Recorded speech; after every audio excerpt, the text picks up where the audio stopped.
مرحبا بعودتكم إلى درس الحديث من جديد، وحياكم الله وأكرمكم الله وزادكم الله شرفا وعزا وعلما نافعا وعملا متقبلا ورزقا طيبا. اللهم إنا نعوذ بك من علم لا ينفعنا، اللهم انفعنا بما علمتنا وعلمنا ما ينفعنا وزدنا علما. اللهم مغفرتك أوسع من ذنوبي ورحمتك أرجى عندي من عملي. اللهم إني أتوب إليك منها لا أرجع إليه أبدا. وجين الله جل شانه أن يبارك في علومنا وفي دروسنا وفي كل شيء ما عندنا من الله سبحانه وتعالى. رب يسر ولا تؤسر وتمم بالخير، رب زدني علما. عزیز طلبہ، اللہ کے فضل و کرم سے مشکات المصابیح کے سلسلہ دروس کا ایپیسوڈ نمبر 10 یعنی 10واں سبق موجود ہے، اور ہم اللہ کے فضل و کرم سے اس کی توفیق سے آج کے سبق کے حوالے سے جو احادیث مطالعہ کریں گے وہ ہیں 3516 سے 3527. چند ایک احادیث جو گزشتہ سبق سے ہماری گزشتہ مس ہو گئی تھیں، رہ گئی تھیں مطالعہ کرنے سے، انشاءاللہ ہم آج انہی احادیث سے شروع کرتے ہیں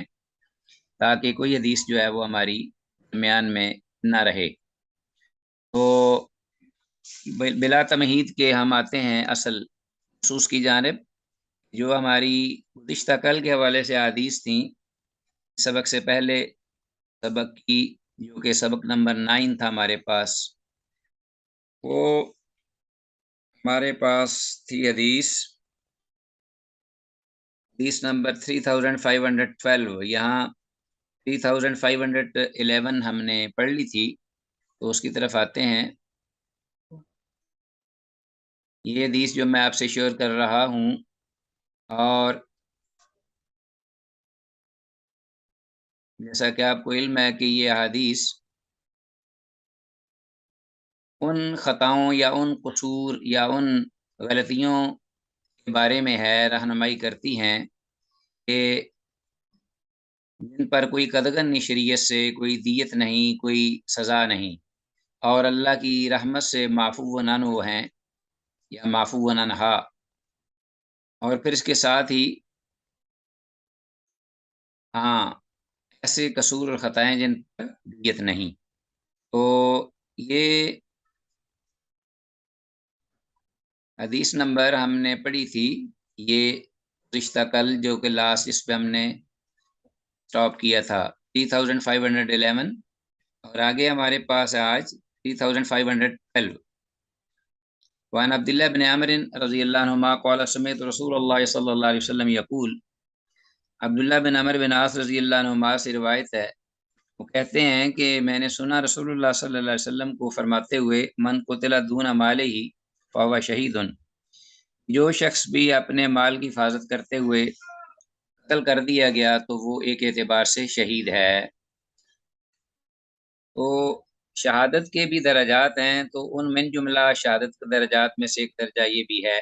شہادت کا. تو بہرحال آپ کا جو مال ہے وہ آپ کی اللہ کی طرف سے عطا کردہ امانت ہے، اس کے بارے میں تدبیر کرنا، حفاظت کرنا، اور اس سلسلے میں اگر حفاظت کرتے ہوئے آدمی اپنی جان سے ہاتھ دھو بیٹھے تو وہ اللہ اس کو سرخرو فرمائیں گے، نہ یہ کہ اسے کوئی سزا ہے. تو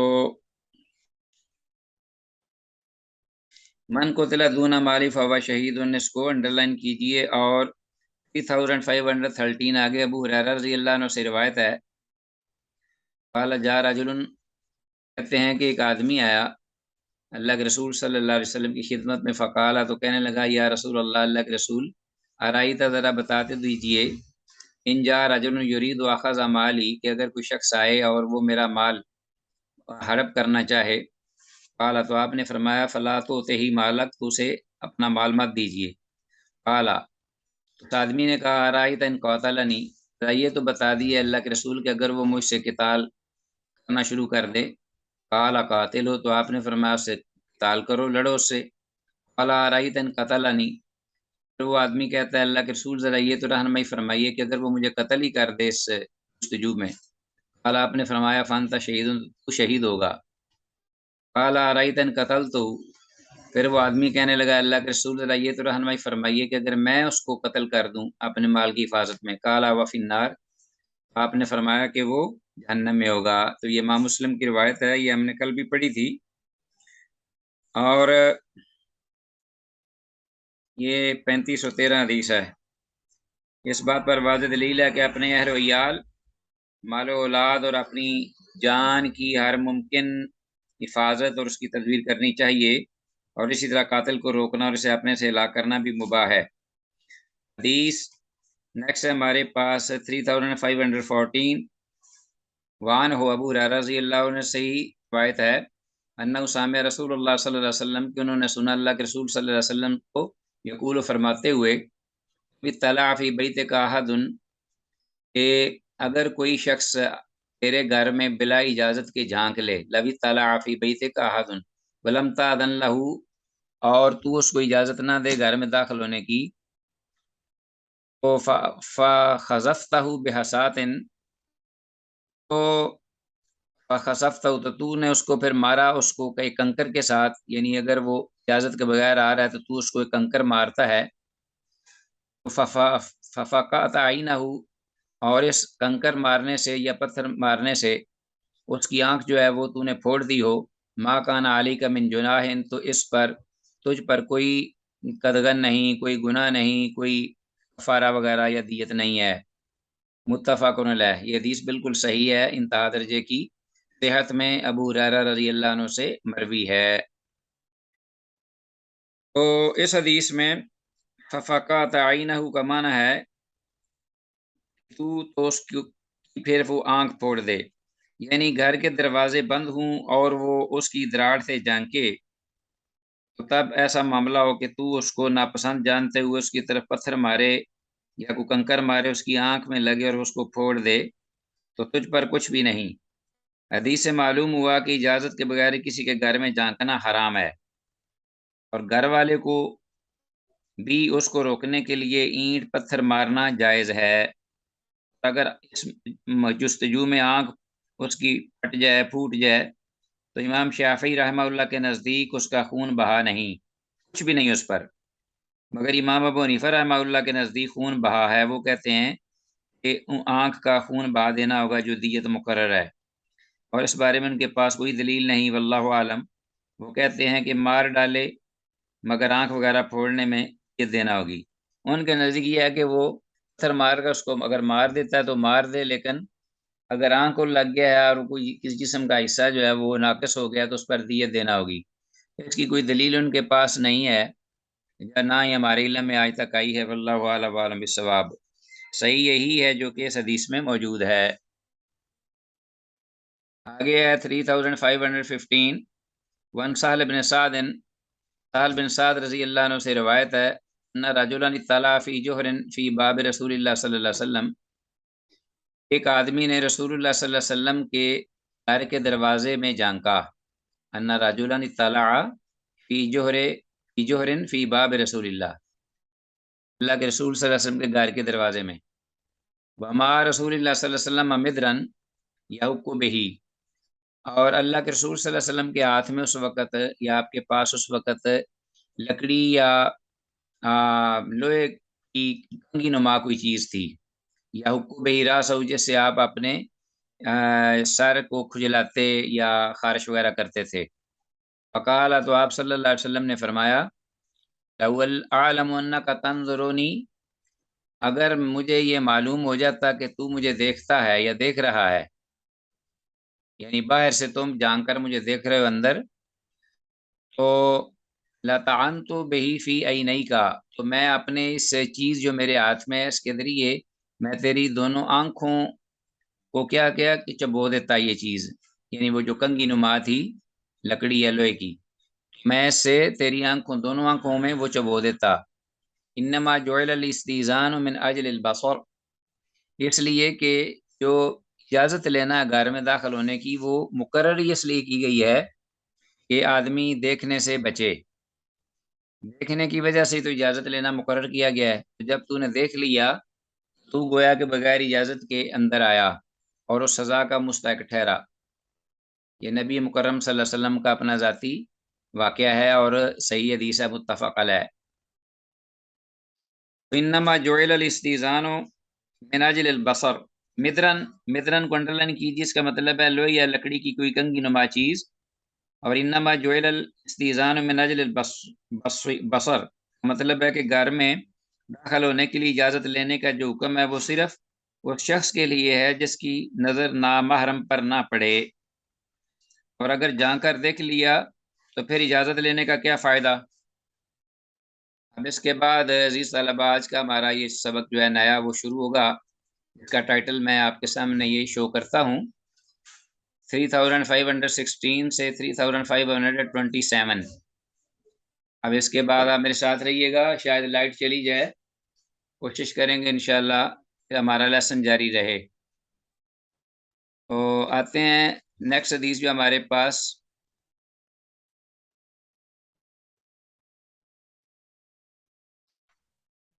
یہ ہے 3516 عبداللہ بن مغفر رضی اللہ عنہ سے انہ را،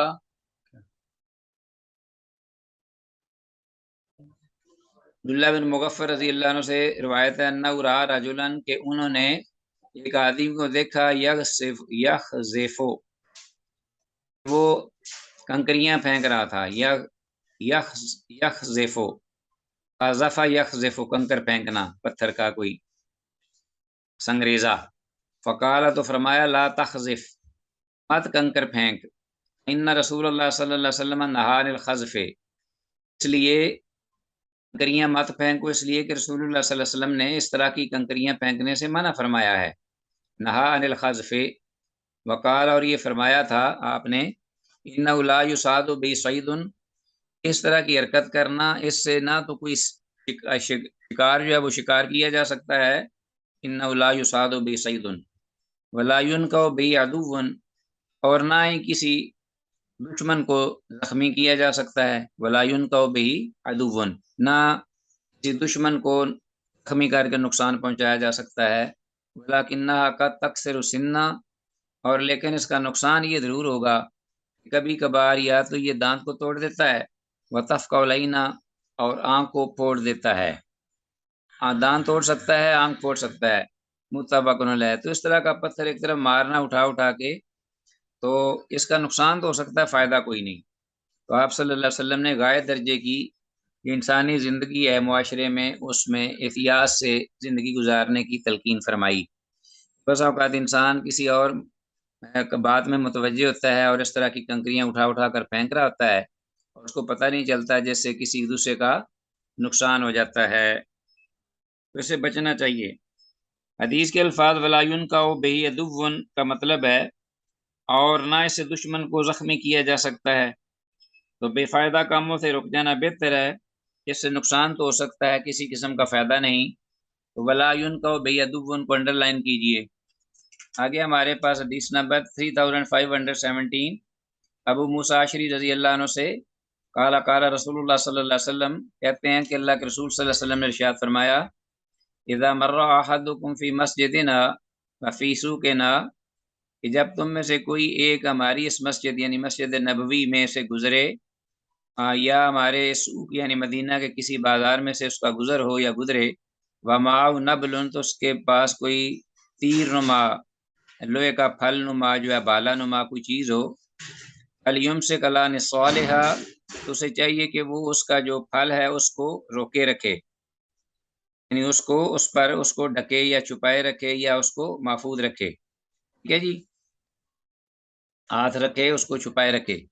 یصیب احدن کے مبادہ کسی کو وہ لگ جائے، من المسلمین مسلمانوں میں سے،